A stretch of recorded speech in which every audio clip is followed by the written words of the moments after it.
সকালে কাটতে পারি।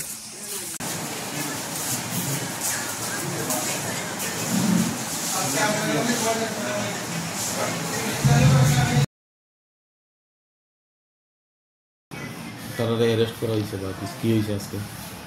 না, আজকে ঠিক সন্ধ্যার দিকে আমাদের কাছে খবর ছিল যে গনকিতে রাম ঠাকুর আশ্রম সংলগ্ন একজনের বাড়িতে বেশ পরিমাণ কাপড় এবং বাজি যা নাকি স্টোর আছে, যা নাকি বাংলাদেশের পাচার হবে।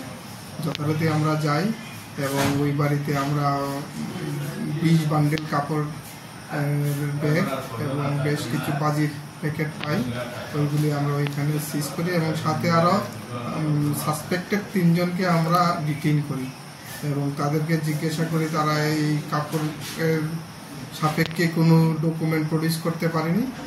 যথারীতি আমরা কাপড়গুলিকে থানায় নিয়ে আসি এবং আইনানুগ ব্যবস্থা নেওয়া হবে। স্যার, বাড়ির মালিককে কি অ্যারেস্ট করা হয়েছে?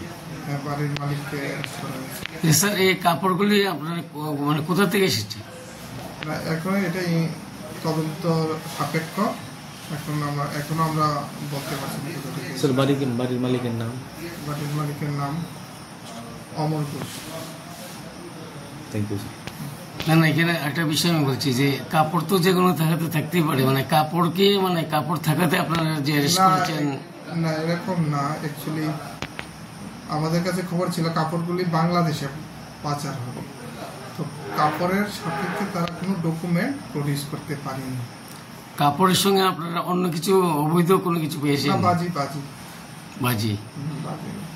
তো এখন যে জিনিসগুলি পেয়েছেন মানে তার বাজারে ন্যূনতম কতটুকু হবে কি টাকা পয়সার পরিমাণ?